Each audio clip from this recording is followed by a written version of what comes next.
What's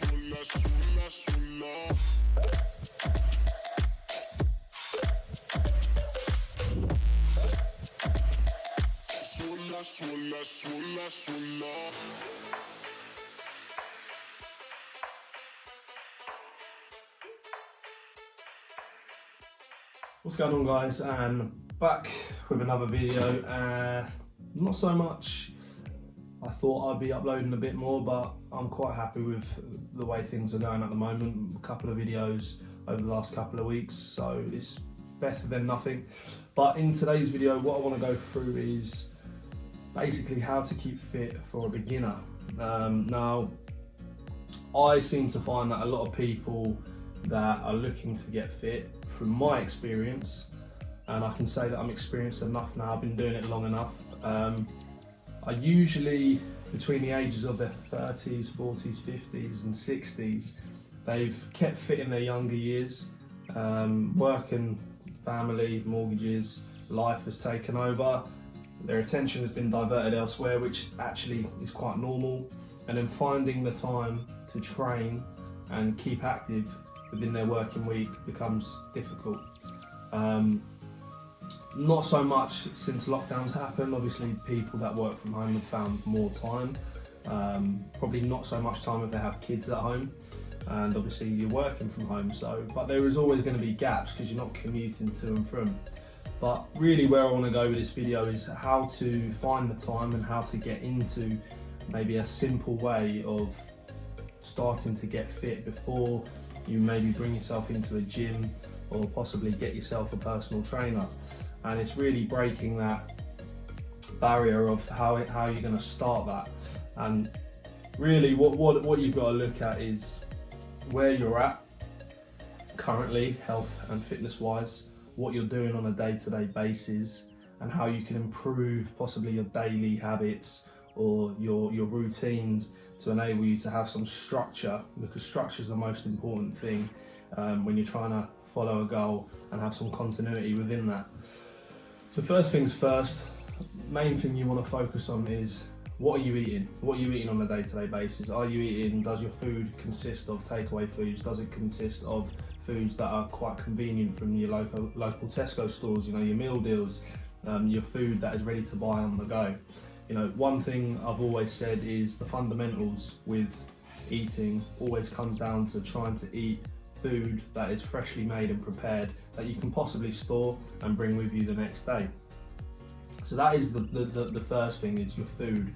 You need to really look at what you're eating. I could go for a whole list of things.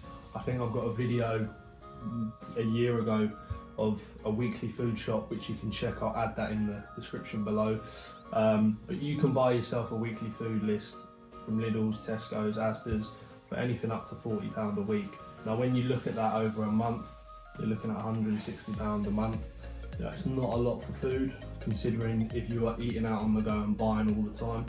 And things that I would avoid is obviously condensed food that's manufactured in labs and has additional substances in them that are not natural raw foods that you can that are grown freshly and that are looked after and then distributed. So you really need to start obviously looking at that.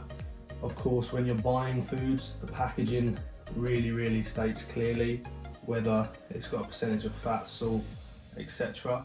You want to be looking at the greens with that, so making sure everything's in the green percentage margins. If you're buying food that is more, I would say more on the go, because obviously there are times that you're going to need to do that. But yeah, your first thing is making sure that your food's on point. Secondly, sleep. Now, I think more so recently people have talked about how important sleep is and how important 8 hours is. And if you're someone like me who is quite motivated, who wants to do a lot, who wants to help, train people and do well for yourself, we all know that there's only a certain amount of time in the day, and we also know that there's a certain amount of time you should work, there's a certain amount of time that you should try and switch off, spend time with family, do your own stuff as well to keep some sanity.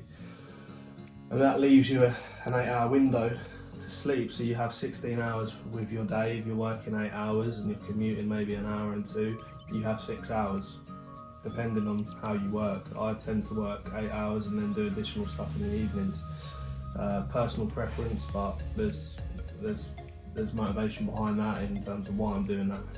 But if you're in a position where you have that free time, make sure you're doing stuff in that free time to keep yourself active, and then make sure that you're getting to bed at a good time, 9 o'clock, waking up at 5, 6 in the morning, getting ready for your day, and then going off and continuing with your day. I cannot stress how important sleep is, not only for your mental health, but also for your body as well. You know, your cycle internally requires that sleep in order to maintain your functionality through a day-to-day basis. And I think previously a lot of people, you know, especially in the industry I've worked in, when I was in the construction industry as an electrician and doing security systems, I used to work with engineers that used to brag about getting 5 to 6 hours sleep. And you know, at the time when I was younger, it was like, oh yeah, if he can do it, I can do it.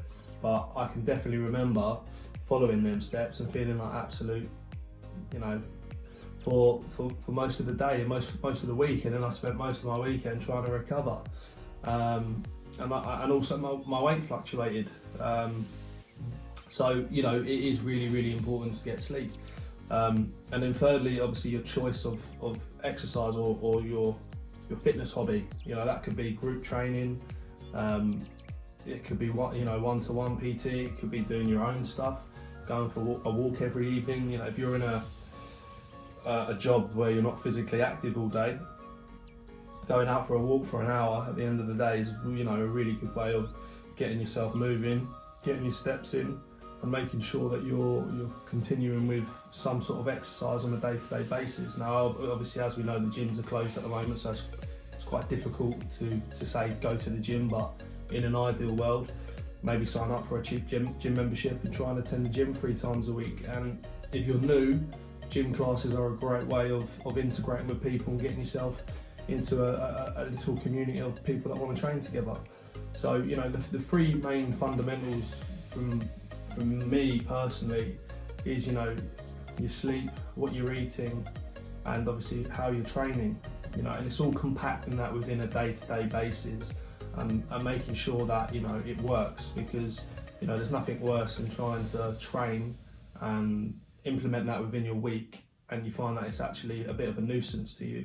You know, if that means that you have to decrease your training load in order to sustain it, then by all means do so. As a younger me, I used to train very hard, probably too much volume within the week, and after about 4 or 5 weeks I would fatigue, and you know, I would have to take a few days off work, and that's not what you want. As you're getting older, you want to be able to sustain that, you know, throughout the year.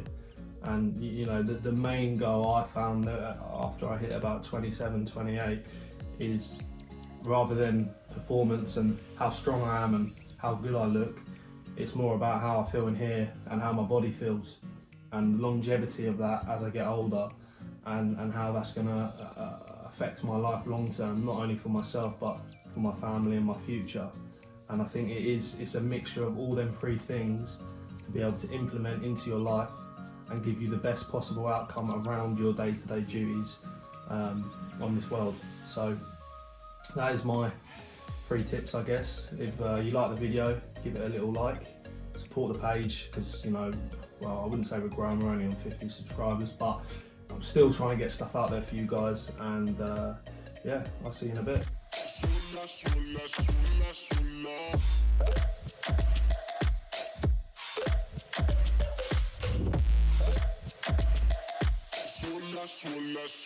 sola.